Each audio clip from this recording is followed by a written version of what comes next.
اور اس کے مقابلے پہ قرآن و سنت کی کیا تعلیمات ہیں، جب تک آپ کو یہ نہیں پتا ہوں گی اس کام میں آپ ہاتھ ڈال ہی نہیں سکتے. اور معذرت کے ساتھ ہمارے جتنے لوگ بھی کسی بھی تبلیغی جماعت کے ساتھ وابستہ ہے، کسی بھی مکتبہ فکر کی، یہ جب بیرون ملک جاتے ہیں تو غیر مسلموں کو ان کے پاس کوئی چیز نہیں ہوتی کہ جو وہ دعوت دے سکیں، کیونکہ آگے سے جو وہ کوسچنز کرتے ہیں، خواہ ایتھیسٹ کریں چاہے کرسچنز کریں، انہوں نے تو یہ سوال ہی پہلی بار سنے ہوتے ہیں، تو جواب کہاں سے دینا ہے. اسی لیے آپ دیکھیں تبلیغی جماعت کی انڈکلیئرڈ یہ پالیسی ہے کہ ہم نے غیر مسلموں کو دعوت نہیں دینی، صرف مسلمانوں کو دینی ہے. یا ویسے پبلک میں مشہور ہے کہ اتنے لوگوں نے کلمہ پڑھ لیا. وہ جو لوگ کلمہ پڑھ رہے ہیں وہ 11 ستمبر 2001 کے ٹوئنز ٹاور کے اٹیک کے بعد جو اسلام کو ملائن کیا گیا، تو گورا تو چونکہ اپنی لاجک یوز کرتا ہے، انہوں نے خود قرآن کو اسٹڈی کیا اور اس کی برکت سے اللہ تعالیٰ نے انہیں ہدایت دی ہے. جو ڈاکٹر اقبال کا قول ہے کہ میں نے تاریخ سے یہ سبق سیکھا ہے، یہ ان کے جو خطبات تھے نا، reconstruction of religious thoughts in Islam, اس میں کہ ہمیشہ بالکل اسلام اور قرآن ہے جس نے اسلام کی مسلمانوں کی حفاظت کی ہے. مسلمانوں نے اسلام اور قرآن کی حفاظت نہیں کی. یہ اسلام اور قرآن کے محکم دلائل تھے جس کی وجہ سے غیر مسلم اسلام کی طرف آئے، چاہے وہ تاتاری ہوں یا آج کل کے غیر مسلم ہوں. الحمدللہ. مرزا صاحب آپ نے جو بات کی اور اقبال کی جو بات کی، ریکنسٹرکشن آف ریلیجس کی، وہ لاہور کا مجھے وہ گھر بھی یاد ہے اقبال کا جہاں بیٹھ کے تھڑے پہ اس نے وہ کتاب لکھی تھی. تو لیکن مجھے دل سے افسوس یہ ہوتا ہے کہ پاکستان میں شاید 1% لوگ ہوں جو کہ پڑھتے ہوں، یا شاید اس سے بھی کم ہو. لیکن میں تو اس میں ایک اور چیز بھی ایڈ کروں گا کہ صرف سائنس کا علم نہیں، میرے خیال میں تو فلسفہ بھی آنا چاہیے. میرے خیال میں تو مابعد الطبیعیات جو ہے وہ بھی آنی چاہیے. پورا ایک پیکج بنے گا تو دین جو ہے وہ اچھا ریپرزینٹ ہوگا. حضور لیکن انتہائی دکھی دل سے میں بات کہہ رہا ہوں، کیونکہ میں نے زندگی کے 8 سال ضائع کیے مسجد سے باہر، کیونکہ مسجد والے مجھے قبول ہی نہیں کرتے تھے میری پتلون کی وجہ سے، یا کچھ اور بات نہیں کہنا چاہتا.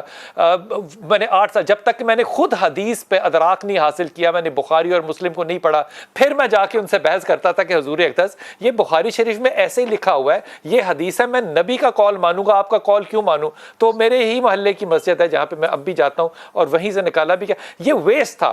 مجھے کیا یہ سوچنا چاہیے کہ ہم آج جو اپنے دین کو پریزنٹ کرتے ہیں نیشنلی یا انٹرنیشنلی، ہم بنیادی طور پہ دین سے زیادہ اپنے نظریات کو ریپرزینٹ کرتے ہیں. میں مسلک کا لفظ نہیں استعمال کر رہا، ہم دین کو ریپرزینٹ، اسلام کو ریپرزینٹ کرنا جو ہے، اس کی پابندی کیسے آئے گی؟ دیکھیں نہیں، اس کے لیے تو بنیادی چیز وہی ہے جو آپ نے بتا دی ہے کہ علم حاصل کیا جائے خود.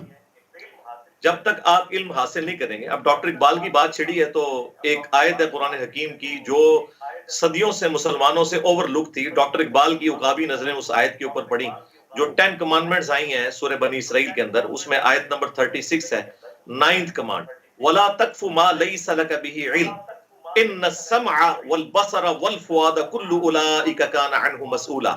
اے انسان، کسی چیز کی پیروی اس وقت تک مت کر جب تک کہ اس کے بارے میں تو ڈیفینٹ علم نہ حاصل کر لے.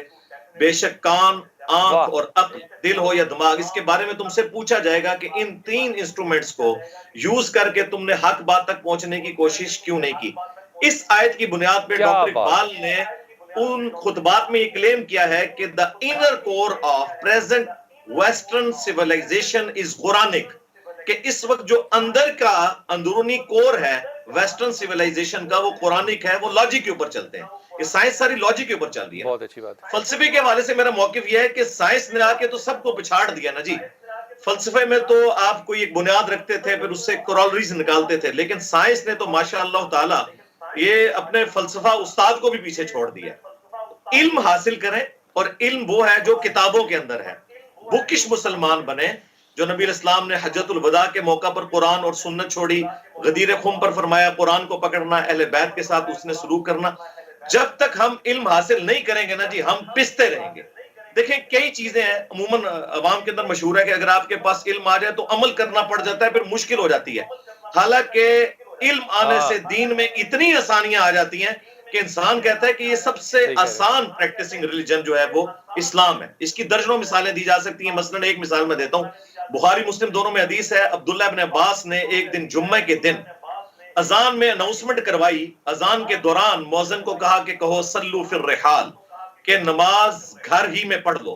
جب وہ فارغ ہوا، انہیں کہا حضرت یہ تو جمعے کی نماز تھی. آپ نے فرمایا اللہ کے نبی علیہ السلام بھی سخت سردیوں کے موسم میں اور بارش کے موسم میں مؤذن کو حکم دیتے تھے کہ اذان کے اندر یہ کہو کہ اپنے گھروں ہی میں نماز پڑھو. اللہ کے نبی علیہ السلام اس چیز کو ناپسند فرماتے تھے کہ کوئی شخص کیچڑ میں لت پت ہو کر اتنی مصیبت کاٹتا ہوا یا سردیوں میں مصیبت کاٹتا ہوا مسجد میں کیا پہنچے. بات ہے. اب مجھے بتائیں یہ اتنی بڑی انجینئر سہولت محمد ہے علی اور مرزا یہاں میری بڑے بڑے مجبوری ہے، باتیں وقت جو ہے وہ مجھے نکلتی ہیں بارش مجبور کے کر رہا ہے اندر کہ میں تو وقفے پہ پیچھے جاؤں. آدمی آپ کی کی بات ہڈی بڑی پسلی کا اعلیٰ اور علاج کرنا. خوبصورت ہے اور اللہ کرے وہ میں طنز کے کہتا ہوتا ہوں کہ یہ ایسا نہ ہو کہ کوئی مان ہی لے. وہ میں طنز کے طور پہ کہہ رہا ہوں کہ مان ہی نہ لے یہ باتیں کہ علم حاصل کرنا ہے. آپ سے سوال ہوگا اور اللہ تعالیٰ حافظ بھی صرف رکھ سکتا تھا، لیکن اللہ نے قرآن کو کتاب کی صورت میں، حدیث کتاب کی صورت میں آئی. آپ لوگوں کی ماننے کی بجائے اگر کتاب کی طرف رجوع کریں گے آپ کو زندگی کے 8 سال مسجد سے ضائع نہیں کرنے پڑیں گے.